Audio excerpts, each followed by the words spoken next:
Hi, I'm Jonas, and this is Sublime Media. Thank you so much for watching this guy talk about music and records and stuff like that. I don't take it for granted. I mean, your time is obviously of the essence, and you could do so many other things than watching this guy. So I'm truly thankful for that.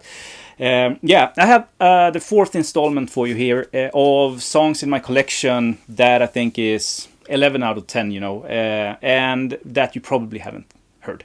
Now, we are all nerds here, so you probably have heard some of these, or maybe all, I don't know. But this is a reason for me to really show the stuff from my collection that isn't necessarily the rarest or the most costly press, or even first pressings and stuff like that. Just good old solid songs that maybe aren't the most known, subscribe and all that shit, give the thumbs up, but comment, and this is where you help me out here, because share your knowledge of this music with the rest of us, down in the comments below, because I don't know everything about this, and to be honest, like, this is very sort of improvised. I haven't really read up on these for years and years, so share your knowledge and what you think of them too, the ones that you know about and you have heard. If you check anything out that blows your mind, I mean, that's awesome. Write that in the comments also, and why you agree or disagree with me. Let's start with this one. I think that this is late 60s, but this is a fairly new record for me. A 1976 reissue of this, Sagittarius Present Tense. And I know nothing about this. So I listened to it like maybe a couple of weeks ago, something like that, blew me away, and I knew that this made the list right away. The song is Another Time, and it's an epic sort of pop psych tune, which I love. Like that I have a special place in my heart for those pop psych tunes where the melodies and the voice, everything just amazing. So yeah, definitely on my top 10 of songs in my collection that you probably have never heard. Moving on to a much more known artist and record, maybe. I think that many of you have this. But just like me, back in the day when I didn't know about this, and when I heard it the first time, it just blew me away.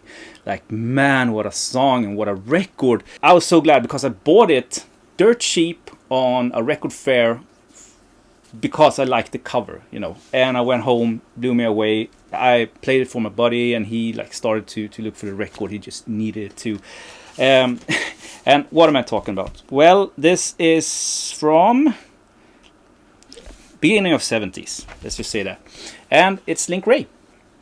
So I think, because I have nothing else but this in my collection with Link Wray, I think that Link Wray was a country outlaw artist, something like that. Die-cut cover, which is kind of neat, and backside. And sure thing, this has a touch of that country vibe. But the song, Falling Rain, which is the last song on the first side, it's just like a soulful pop masterpiece. In my opinion, it sounds almost more like Van Morrison than anything else. It's such a soulful and just well-made song that just catches on right away. If you haven't heard it, I urge everyone to check it out. It's a masterpiece, and it's a fun record also to try to get your hands on. It's not super expensive. There's definitely records that are more expensive, and I think that there's reissues of that all through the year. So check that out. Now the next two records is an homage to Vinyl Stockholm. Jonas, he had a podcast. I loved it. Listened to every single one. I've listened to it multiple times. And this next record is one that I heard on his podcast, and I just had to have it. I just had to get it. The next one I'm going to show you is also one that I heard the first time there, but I found it in a collection, so I didn't buy it because of Jonas, because it's a super rare one, and I never thought that I would own it.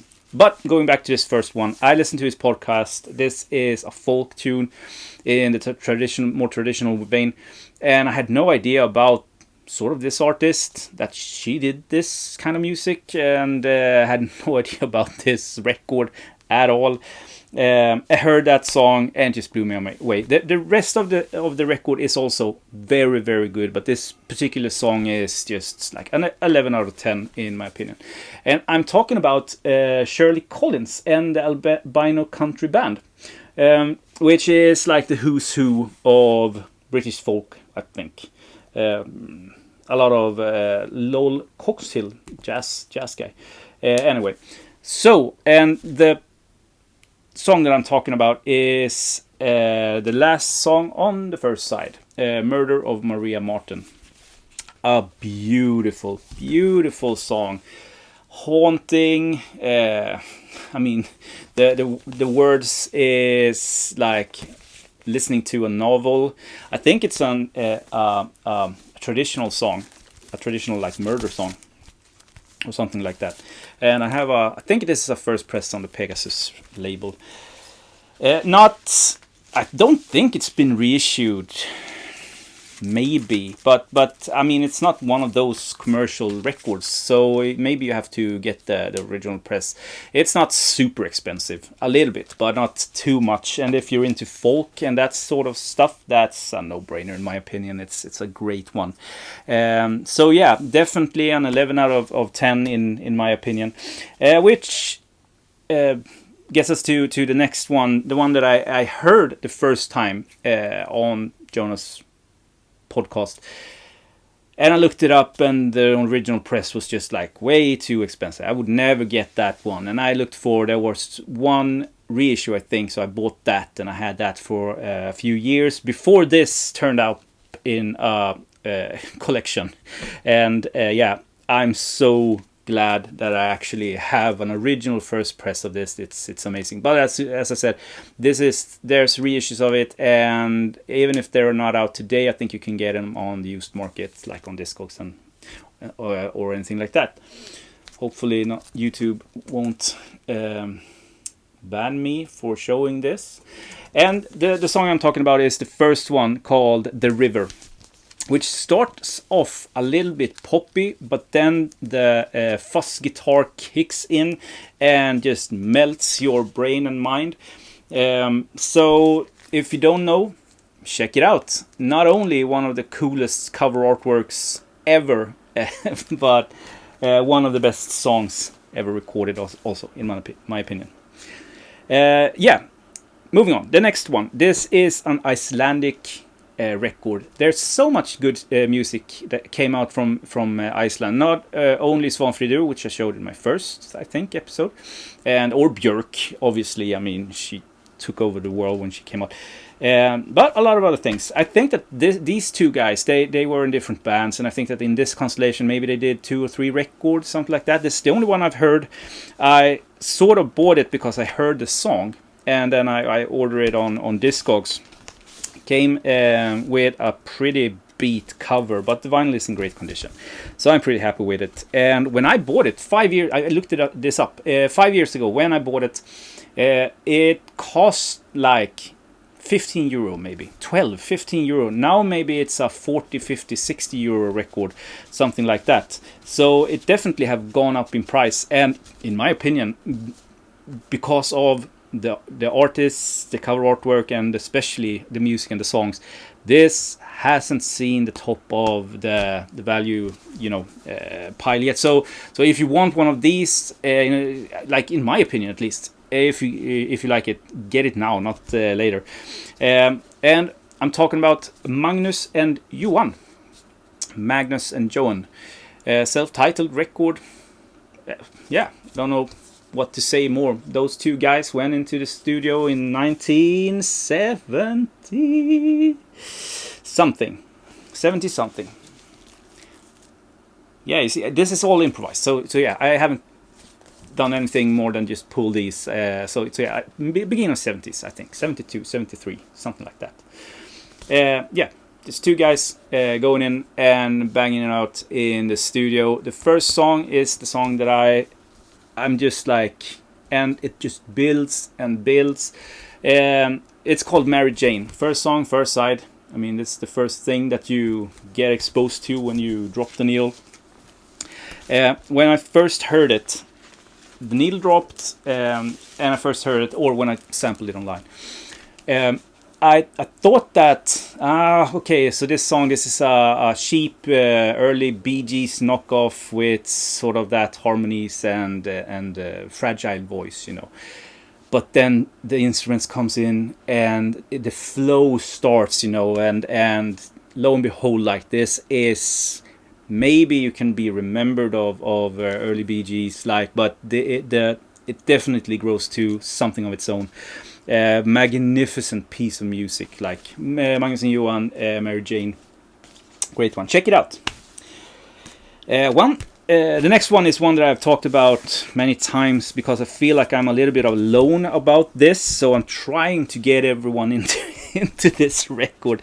But anyway, let's see here. 19. There's no. This is so aggravating because there's no year on any of the stuff that I'm showing today. 1973. He changed his name a few years later and released his second one called Only Gaiden. But this is the first one that he recorded, and without a doubt, this is the record to get. So I'm talking about I think self-titled. Mavok Gaiden, or MacGyven. 1973, British, I'm pretty sure. Yeah, good musicians, you know, all that good jazz. And this is also one that first time I heard it, and when I sampled it, it was like good. Yeah, a nice record. And then it just keeps growing on you and growing on you. And I mean, listen to Rising Sun, the second song on the first side. Give it like 30 seconds in, it starts to bloom, and what a song. Magnificent song, great record. No one knows about this, like no one talks about this, no one knows about this. So it's super cool if you get exposed to it and you like it. My goal is, like, I've done my job, you know. Moving on to the next one. 7th record for today. This is a classic krautrock or krautprog record, if that's even a genre. I bought this in Berlin the first time I was there, maybe 15 years ago, something like that. And I haven't exchanged this for another pressing. I'm obviously, like everyone else, is looking for a original press of this. But it sounds great, and the hunt continues. All Will Be Change with Frumpy. Also, again, a great cover artwork. Also, the inside is pretty cool. The original press has like this printed outer sleeve that when you pull it, it's like I can't remember really. I know I've held a first press in my hand at maybe Den Bosch or something like that. But anyway, 1970. This is top-notch, top-shelf prog in my opinion. And the first song, Life Without Pain, is one of those like really bombastic rock tunes from the 70s that should have, you know, filled arenas, like really huge sound. Awesome. And Inga Rumpf, that sings on this one, she does a tremendous job. One of the best female lead vocalists, in my opinion, at least in Europe. Yeah. So yeah. Frumpy, great one. The first 3 records are amazing, but in my opinion, like in my humble opinion, this one is the best one. So continuing on, I don't think I got this from Jonas Vinyl Stockholm. This is Vinyl Stockholm themed episode. It feels like that anyway, but I don't think it was Jonas I bought this from. But again, this was my entry to Lee Hazelwood's Lee LHI company. I had no idea. I've been listening to Lee Hazelwood's Swedish stuff for years and years, but I had no idea of the other stuff that he had produced and put out on his own label. So many years ago, when I got exposed to this, and his fragile, magical voice, it was like I had to have it. So I started to look for it in collecting circuits. I overpaid, I think, for it. But I needed to have it, and I'm super glad that I have it today. I'm talking about Arthur, and this is Dreams and Images. And Arthur is like, where's his actual name? Doesn't say. He did one more record after this, and that is like rare as hen's teeth, like really super rare, one of those super rare ones. But the song that I'm putting on this list is Blue Museum. First track, first side, just like a beautiful piece of music, almost a little bit like folk baroque. Yeah, hard to describe. Check it out. Beautiful, as I said, and I actually managed to find or get myself a promo copy, so that's always nice. So this is hard filed, to say the least. The only downside with this record, because the record is not a 10 out of 10, in my opinion, maybe a 6 or a 7 out of 10, because what this falls at is that all the songs, in my opinion at least, sounds a little bit like the same. So if you've heard Blue Museum, you've heard it all. Like, there's some songs that maybe stands out, but Arthur, he's great. He's a good singer. He's a great singer, and a lot of feeling to it. But he's not that diverse. So it's almost like looking at a actor, you know, in different movies or series, and they play the same character all over again, like they never do anything else. That's sort of the feeling you get when you listen to the record. But bits and pieces of it over several days, no problem. Awesome. So I think that this is the first and only Swedish record that I'm going to show you, but obviously I have a bunch of Swedish records and songs in my collection that I think is 10 out of 10, so I'm going to show those. This is 12 Siberian Bicycles by Lars Holmér, or 12 Sibiriska cyklar. Looks like this. This is cheap heat all day long. Fantastic record. Now, Lars Holmér was a member of Samla Mammas Manna, if I'm not mistaken. And this was put out on Silence Records, the famous Silence Records, in like mid-70s. Let's say mid-70s. You can get this for next to nothing. Costs nothing, and you have the who's who of prog musicians on here, and you know, and the songs on this, they are good. It's definitely worth picking up if you find it fairly cheaply. But one of the best prog songs ever recorded, in my opinion, in Sweden is Bo Eves Psalm, the second song on the second side. Bo Eves Psalm. They used it in a TV series or something like that here in Sweden, but that doesn't matter. Like, it's a 2.5 minute long masterpiece, just instrumental, with, I think it's like an accordion or something like that. Yeah, accordion and glockenspiel, and that's it.